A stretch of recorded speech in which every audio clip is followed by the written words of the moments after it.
sa lahat ng OFW, para sa lahat ng Pinoy na umalis ng Pinas, para sa pamilya niyo to. Aking inay, itay, kapatid ko at anak ang malayo sa inyo kung saan hindi ko nga tiyak.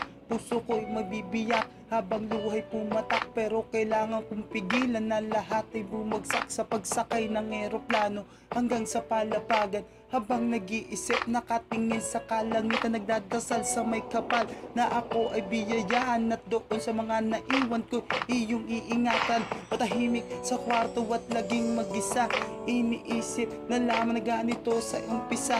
Diksyonaryo ay tanga, salita'y kinakabisa. Suot ang rosaryo, di ako nag-iisa. Kunting tiis, ilang hakbang lang ang nilalakbay para ang pamilya ay mataguyod at mabuhay.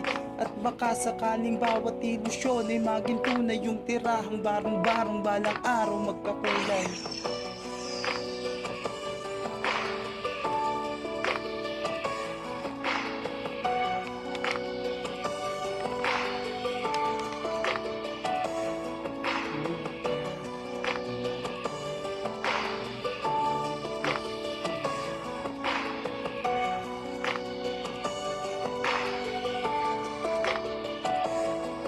Sa mundong magkalayo ay kailangan tumayo, tiisin ang bawat hamon, wag lamang mabigo.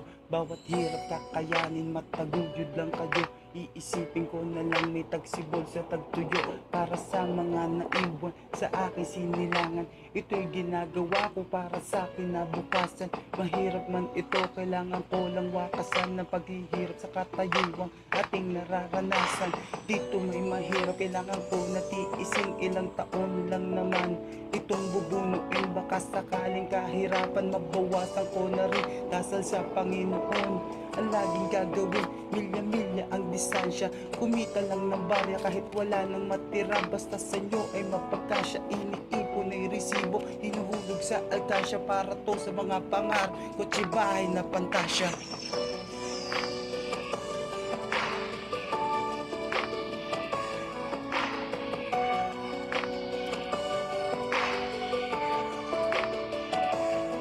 Lagi ka lang mangarap, makukuha mo lahat.